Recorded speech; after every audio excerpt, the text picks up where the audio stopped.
Welcome back, students of Class 10. Today we will start a new chapter in history, Nationalism in India. In India, the growth of modern nationalism is connected to the anti-colonial movement. People began discovering their unity in the process of the struggle with colonialism.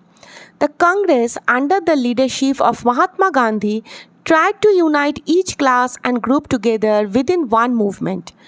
So in the first part of the video, we will learn about some of the important points from the chapter. That is, the First World War, Khilafat and non-cooperation movement, the idea of Satyagraha, the Rowlatt Act, Jallianwala Bagh massacre, Khilafat movement and the need of non-cooperation movement. On the other hand, we will also get to know about the differing strands within the movement, like the movements in the towns, rebellion in the countryside that will include peasant movement in Awadh, tribal movement in Andhra Pradesh and Swaraj in the plantations. And the rest of the chapters we will get to know one by one through my other videos that will come soon after this video. Now let's start the chapter. The first point, the First World War, Khilafat and non-cooperation movement. The First World War 1914 created a new economic and political situation worldwide. India faced various problems during the war period. For example, defense expenditure increased, custom duties were raised and income tax was introduced.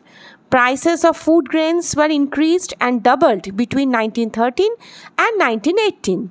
Villagers were recruited forcefully in the army, which caused widespread anger. Not only this, after the war in 1918 and 19 and 1920-21, Indian industries faced heavy losses. People suffered from acute shortage of food due to failed crops and influenza epidemic. Many people died from hunger and disease after World War I, despite their hopes for peace and prosperity. In such a critical situation, a new leader, Mahatma Gandhi, came to India from South Africa in January 1915. Then came the idea of Satyagraha. Gandhiji's method of movement and protest based on truth and non-violence was known as Satyagraha. The idea of Satyagraha emphasized on the power of truth and the need to search for truth. As per Gandhiji, without being aggressive, a Satyagrahi could win the battle through non-violence. This could be achieved by touching the conscience of the oppressor. Mahatma Gandhi thought that following the dharma of non-violence could bring all Indians together.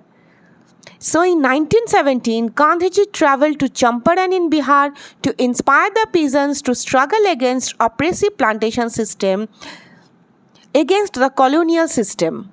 In the same year, Gandhiji also organized a Satyagraha to support the peasants in Kheda district of Gujarat who were suffering from shortage of food due to crop failure and a plague epidemic.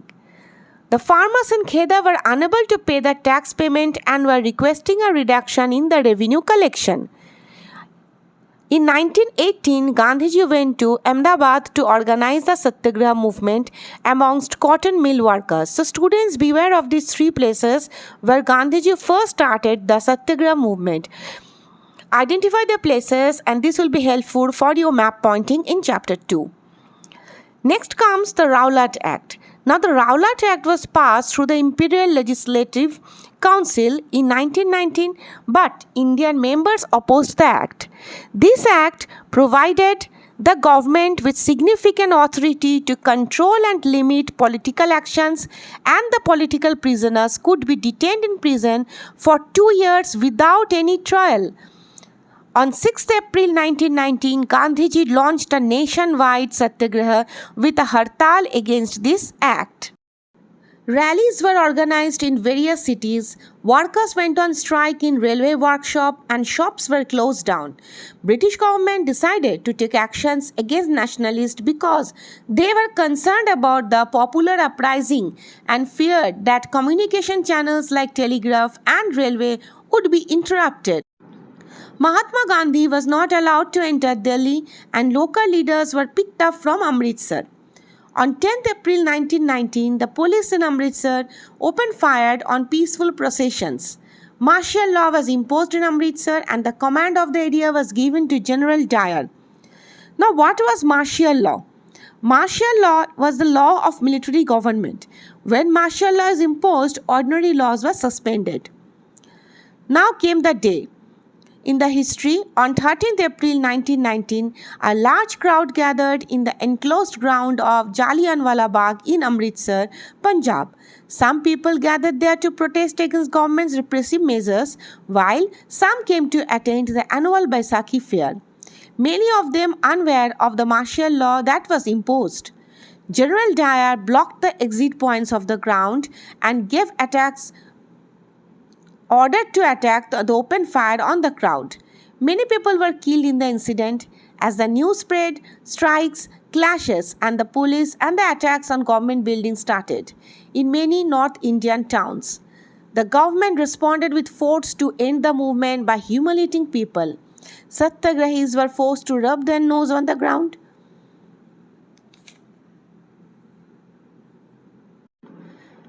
Crawl on the streets and do salam or salute to all the sahibs.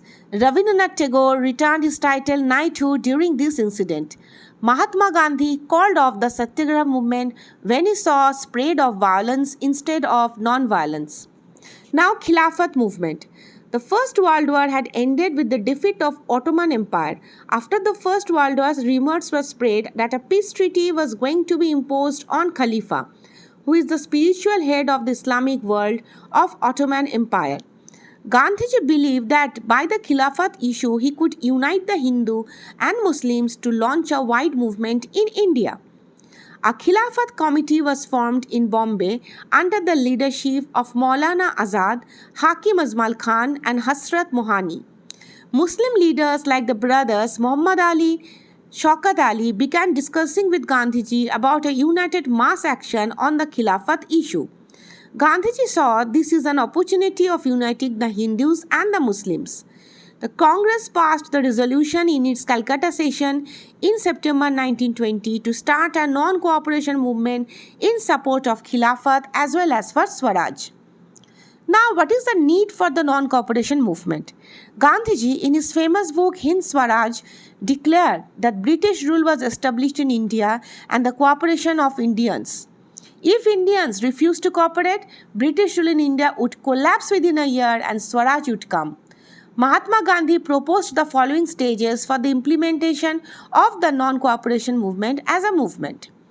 The movement would begin with the surrender of titles, honors and honorary posts by people. The movement would boycott civil services, army, police, British courts and legislative assemblies, schools and colleges and British goods. The British goods would be replaced by domestic goods or Swadeshi to promote the native cottage industries. In case of government suppression, civil disobedience movement would be launched. The non-cooperation movement was adopted by the Congress during the Nagpur Conference in December 1920 and it began under the leadership of Mahatma Gandhi. Let's discuss about the differing strands within the movement. In January 1921, the non-cooperation Khilafat movement started. Various social groups participated in the movement with their own specific aspirations. The movements in the towns. Non-cooperation Khilafat movement started in the cities with middle-class participation. Students and teachers left government-controlled schools and lawyers left courts.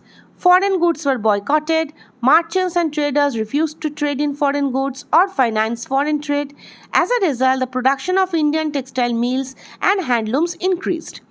Liquor shops were picketed. Council elections were boycotted in most provinces except Madras, where the Justice Party, representing non-Brahmins, believed that joining the council was a way for them to have some influence, which was typically reserved for the Brahmins. However, the movement gradually slowed down for many reasons, like expensive khadi clothes were not suitable for poor people, no alternative institutions were set up for education and jobs. Finally, the teachers and the students had to resume their studies and jobs in government schools and lawyers joined back in government courts.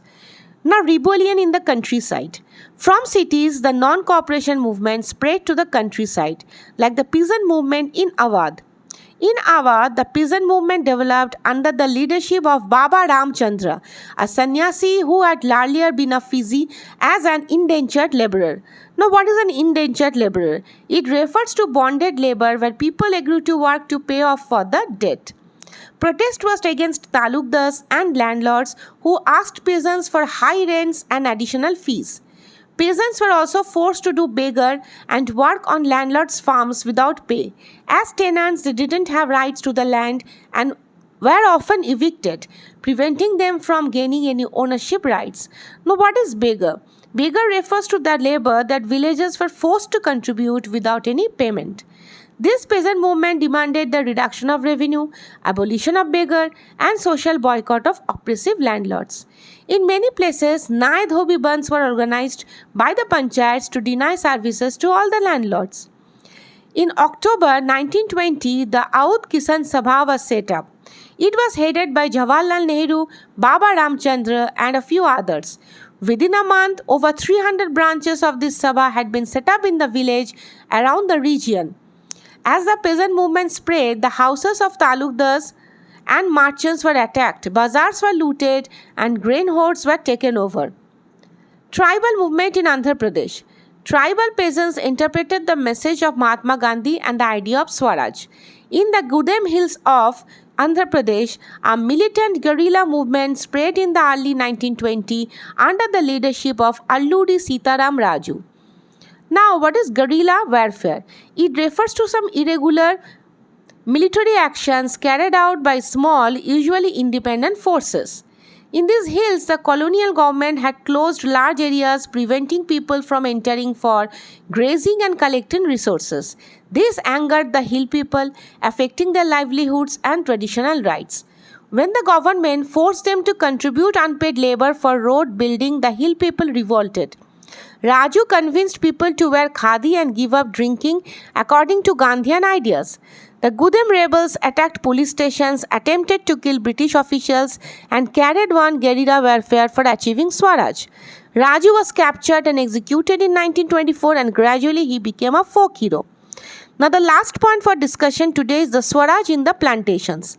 For plantation workers in Assam, freedom meant the right to move in and out of the restricted area and maintaining a connection with their home village.